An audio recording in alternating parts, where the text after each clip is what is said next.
Oh, really? Vampire! We take your candy! Count Dracula. I am Dracula. And I bid you welcome, Mr. Hunt, to my house. Come in. Our first award goes to the vampire for most blood drained in a single evening. The strength of the vampire is that people will not believe in him.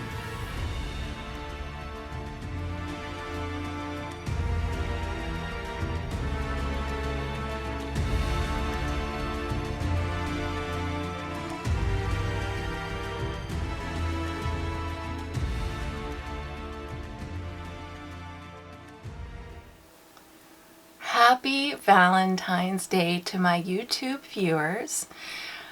We all know last episode, because it was just 2 days ago, because this is a bonus episode, did not go well. I got it done. That's all that matters. So here is what I have done. It is about an hour before sunrise. Everybody is sleeping. Juliet has gone out.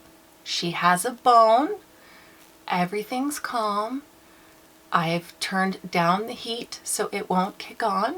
There is a hard plastic thing that used to be under my chair. I got rid of that so you won't hear Juliet's nails. I feel good about this one.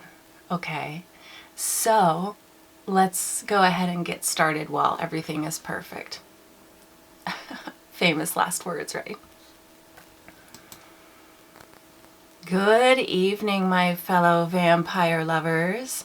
The sun has gone down, and you know what that means. It's time for me to record a bonus episode for you on this Valentine's Day. Won't you all be my Valentine? So I am going to skip over all the stuff I usually say because this is a bonus episode and you don't need to hear all of it. So why don't we just go ahead and get into it? All right.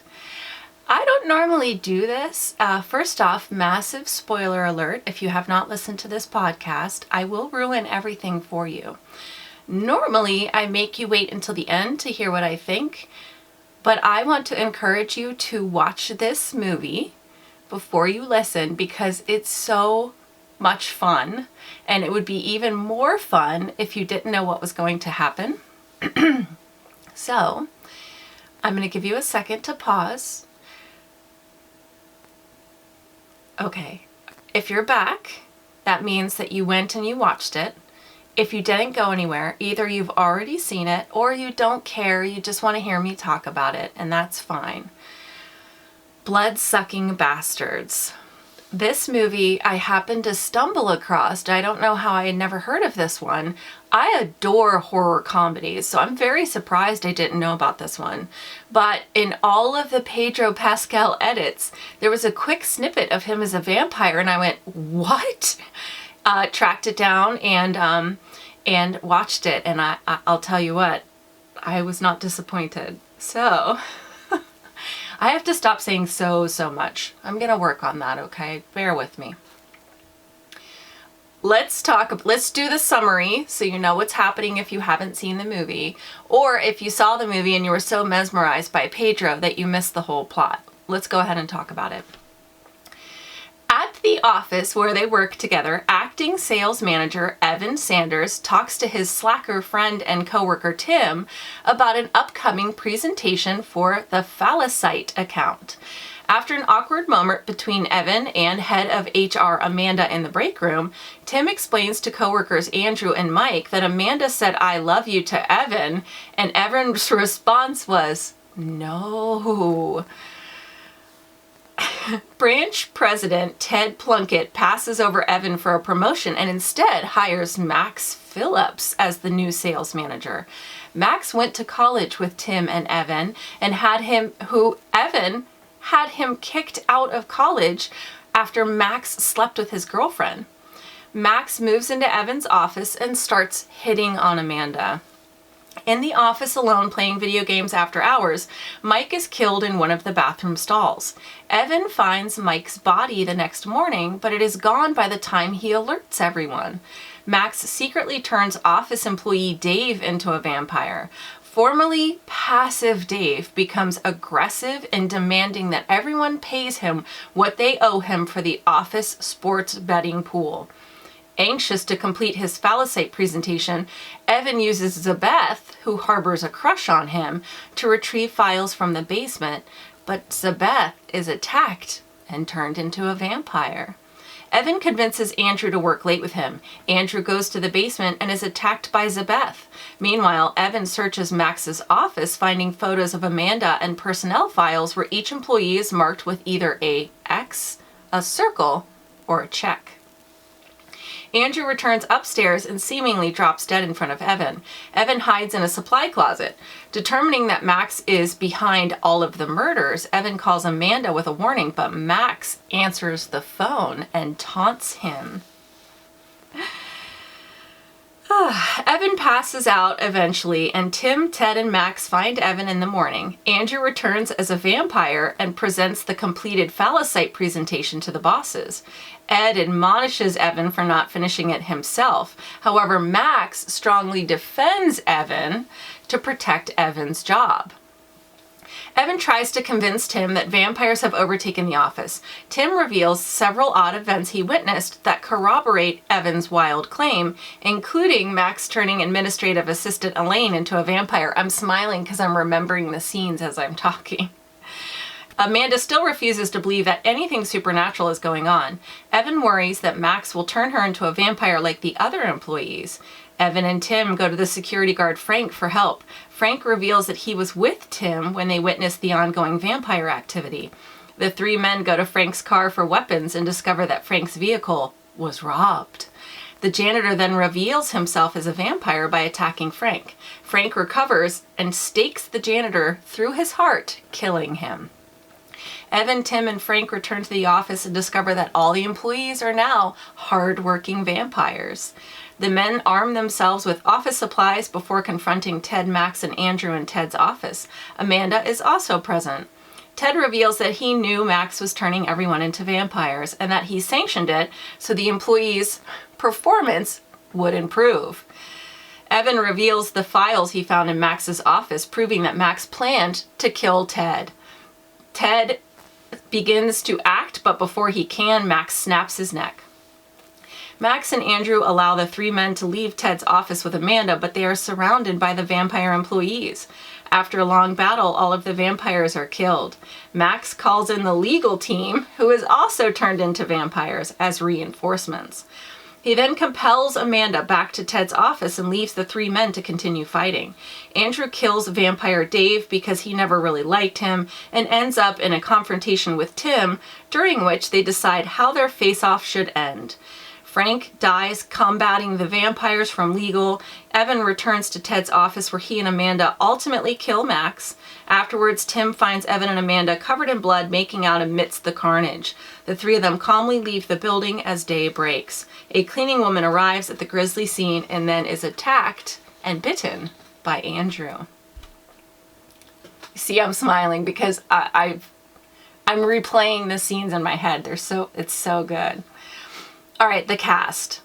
Pedro Pascal, of course, plays Max, and vampire crossover. He was Eddie in the episode of Buffy the Vampire Slayer where she first goes to college.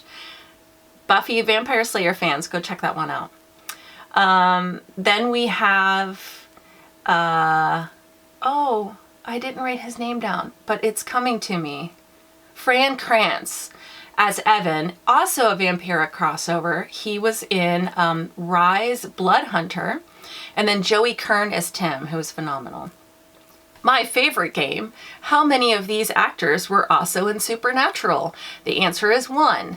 There is a great cameo by Matthew Lillard in this film, and he, if you don't know, voiced Shaggy in the Supernatural episode Scooby Natural, where they go into Scooby-Doo. If you haven't seen Supernatural, you're going to be like, what is she talking about? Trivia: the word vampire is not uttered until 50 minutes into the film. Let's break down this universe of blood-sucking bastards.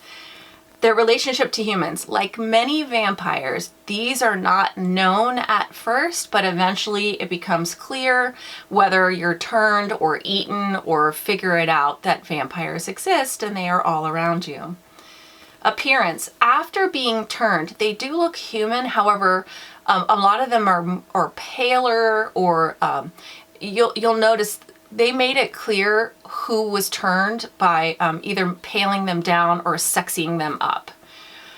I will tell you though, when they vamp out, obviously the fangs show up, and then their skin sort of models, and then they have very pronounced foreheads, and their eyes are very bright. So think of the vampires from From Dusk Till Dawn or Buffy the Vampire Slayer, like that. And one of the vamps has extra long, thin fingers and long fingernails when he vamps out. Fangs. 2 sharp canines, as it should be. Blood. Not only do these vampires love blood, but there is a lot of blood in this movie, and we'll get to that. Food. Once turned, we never see them eat. As a matter of fact, the whole point of turning them is to make them more productive. Now, when Evan calls Max, and Max is with Amanda, he says something about having just eaten dinner with Amanda, but we never actually see him eat. And it's clear that Max is just trying to taunt Evan, so it's possible he made that up as well. Sunlight. So there's a whole hysterical exchange between the two heroes about this. The security guard, Frank, is listing off all the things that will kill vampires, or all the things that he knows about vampires. Then he does admit that he basically got it off of like Wikipedia or WikiHow, so it might be bogus. He says, sunlight kills vamps, and Evan says, but it's daylight now. So Frank explains that the offices are created to bring in minimal sunlight as to not distract the workers. So Evan says, you're telling me that sunlight kills vampires, but this fluorescent light shithole brings in so little light that it's the perfect place for vampires. That had me laughing. Sleep. This is never addressed. Matt does comment about his designer suit, and he kind of shows off a lot. So if they have coffins, I have to imagine that Max has like a Gucci coffin or a Louis Vuitton coffin or something, but this is never ever addressed. Holy items. There is a scene where one of the heroes uses pencils to make a cross, and the vampire kind of mocks him. Now, we don't know if that's because crosses don't work or because it's not a real cross. That's never addressed, but it is a fun little nod to vampire lore. Rules. We never see anything about mirrors or crossing running water or needing to be invited in. And we wouldn't even know because the public are allowed into public offices, so obviously they wouldn't need invited in. So this is never truly addressed. And everything that the security guard lists about vampires, he then admits that he basically Googled. So we don't know what's true, just like the heroes don't know what is true, which kind of adds to the whole thing. Powers. They're extremely strong once they're turned. So like I said, one of the vampires kills another vampire by basically shoving a vending machine into the vampire and slamming him between a vending machine and a wall, at what point in time he just explodes. So clearly they're very, very strong. Max does show mind control with Amanda towards the end. This is during the big final showdown. We didn't see him use any kind of mind powers before that, but apparently he has that, and he is able to bring her over, turn her with his hands, and send her into the office and sort of mind control her. Now, we don't know if this is because Max alone has this power, but we do know that Max has that power. We never really see anything else with the vampires. They're not super fast. They're just strong and apparently can work all day and work all night, so... How are they made? This is a very clever backstory. So the story is that when Max was kicked out of college, the only place that would accept him was an MBA program in Romania, and their whole plan for sales management was to just turn the employees into vampires to make them super productive and very compliant. So that's hilarious. We never get to see the whole process. We see a few people attacked, and then they're turned. So we see them bitten.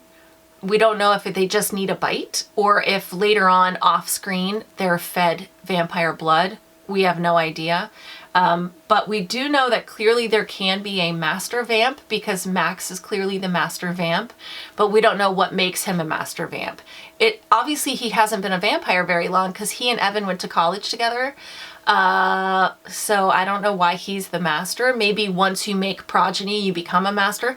Maybe it's like a pyramid scheme, and the more that you have under you, the more powerful you are. That's a clever idea. Moving on, heartbeat and breathing. This is never addressed. I don't know if they have heartbeats or breathe. It's not pertinent to the story. How do they die? So this is what I mean about lots of blood in this movie. When these vampires are killed, they explode. And there's just like blood and guts everywhere. Makes for a hysterical vamp kill.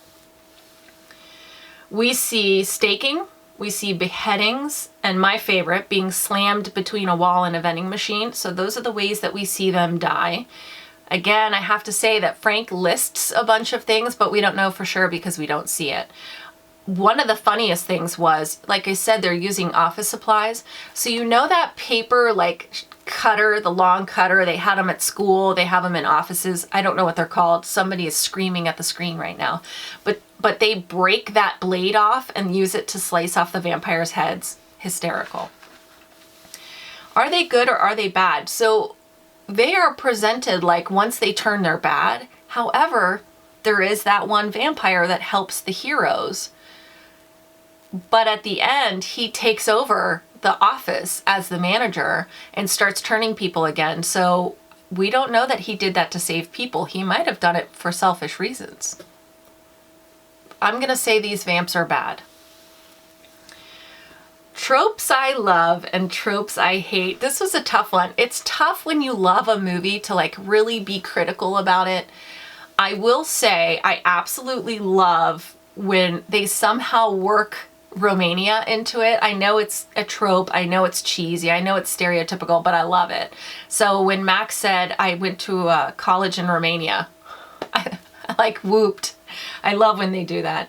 I love when you get to see like a meek human suddenly become aggressive or very sexual. I always love that stereotype. It brings them out of their shells. I love that idea. Tropes I hate. So yes, there is hissing. The vampires hiss when they're attacking the heroes. However, because it's a comedy and the whole point is that these vampires are very tropey and very stereotypical, it works. So I can't even say I hate it in this. I don't know what that crash was, but I'm going to ignore it because I'm on a roll right now. Everybody's favorite, the ratings. Okay. How scary or evil are the vampires of blood-sucking bastards? The backstory is that Max goes to this MBA program in Romania. So for those of you who don't know, an MBA is a master's in business. It's a well-known degree that you would get if you want to eventually, take management opportunities in business or run your own business. This school's sales template is just turn everyone into vampires so they will be compliant and they can work tirelessly. I mean, it's not a terrible idea. Max literally goes through employee files with a red Sharpie and just chooses who's going to live and who's going to die. So that is very interesting and very creative and also cold. That's cold, buddy. My thing is, why is this flashing at me? Oh, it stopped flashing, so maybe we're okay. Ignore me. I'm so nervous after last week. I just expect things to go wrong. Okay, they do turn very fast and they are extremely strong once they're turned. So this is an issue for humans. They are hyper focused and do not let anything stand in their way. And that is what makes them so deadly. They are bound by the sun as far as we know, and there is several ways to kill them. So good news for the humans. So they can't get a perfect score. We know that they can choose to be good.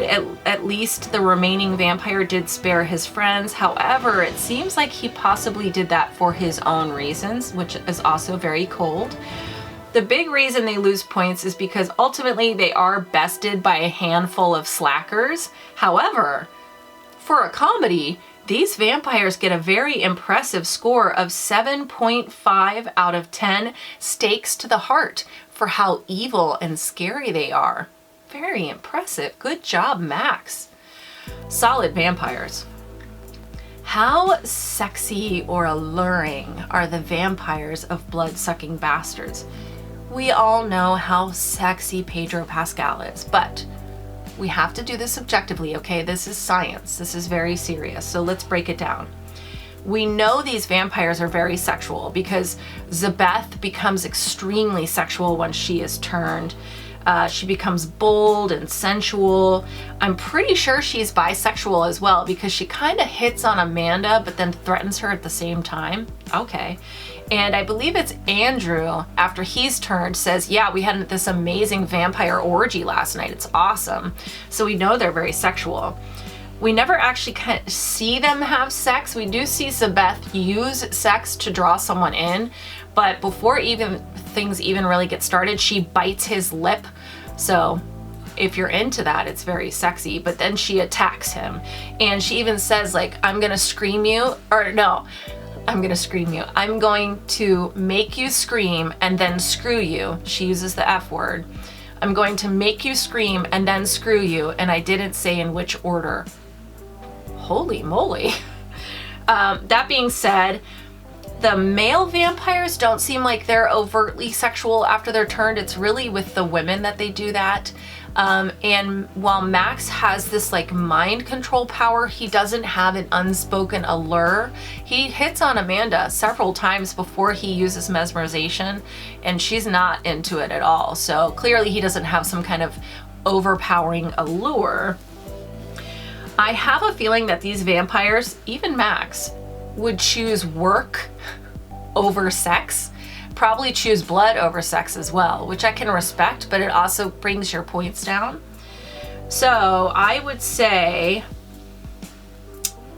Blood-Sucking Bastard vampires are gonna get, I put a 4 out of 10. I don't think that's fair. I think we'll give them a 5 out of 10. Solid middle of the road for sexiness and allure. I mean, for the motives that they seem to have, it's more important that you're scary than you're sexy, so respect. My thoughts.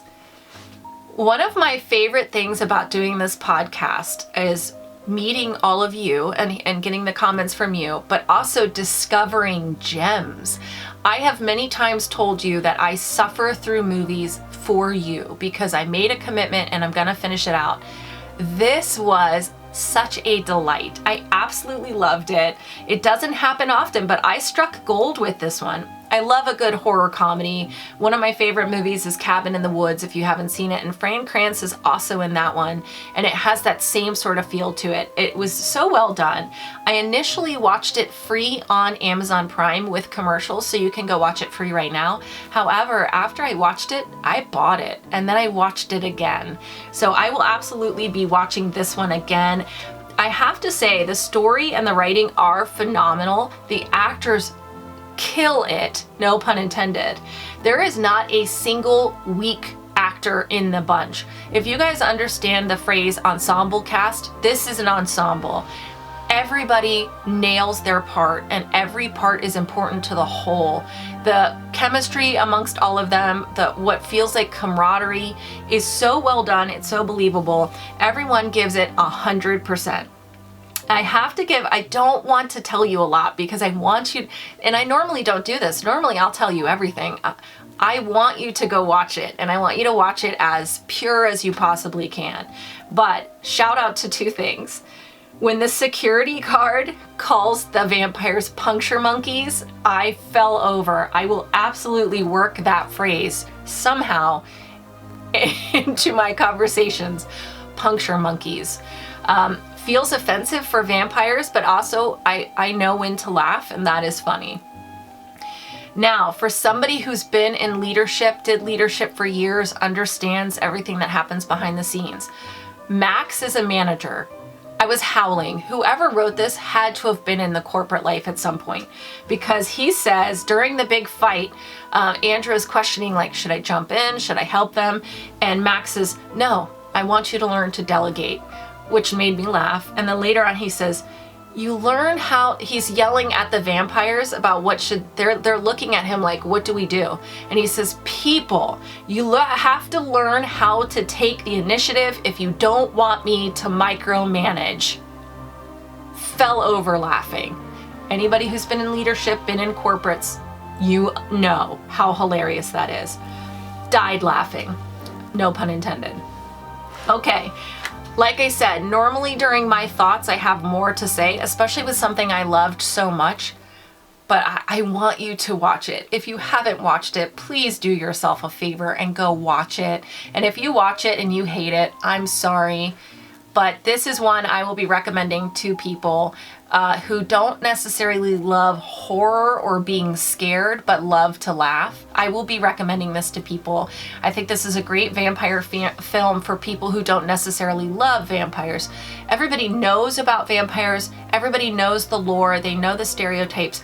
So this is a fun thing for them to watch that they can be a part of and enjoy, but isn't necessarily scary or heavy on the vampires. Perfect. And anyone who's worked in an office, I describe this to everyone as, it's like Office Space with vampires. Genius. Why didn't I think of this? Oh, what a shame.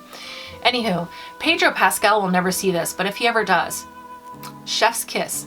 So good. Fran Kranz, Joey Kern, so good. Everybody in this was so good. Loved it. I think I've hit this point enough. So we did it all in one take. Oh, I needed this. This is my Valentine's Day gift to me. I am going to go ahead and start editing this now because I want it to be to you for Valentine's Day. Whatever you're doing on Valentine's Day, I hope you're happy. I hope that you feel loved. And I wish you wicked hugs and bloody kisses. Good evening. All right, YouTube. I'm smiling so big because it was such a good movie, but also because I needed one that went smoothly. I was questioning myself after the last two, but it went smoothly, and now I get to just edit. And like I said, I really, really hope that you guys are having a wonderful Valentine's Day. And please know that being in a relationship or not in a relationship does not make or break your Valentine's Day. Just find the love around you, find the people who love you, spend some time with them. Just love yourself, gosh darn it. Just love yourself. I know it's easier said than done, but I hope you're taking care of yourselves.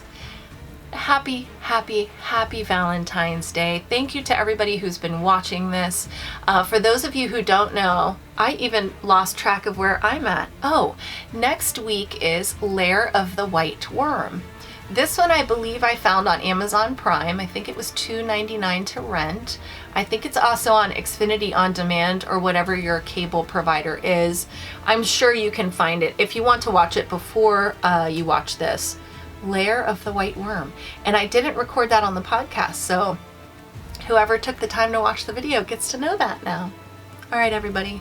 I love you. I wish you wicked hugs and bloody kisses. Happy Valentine's Day.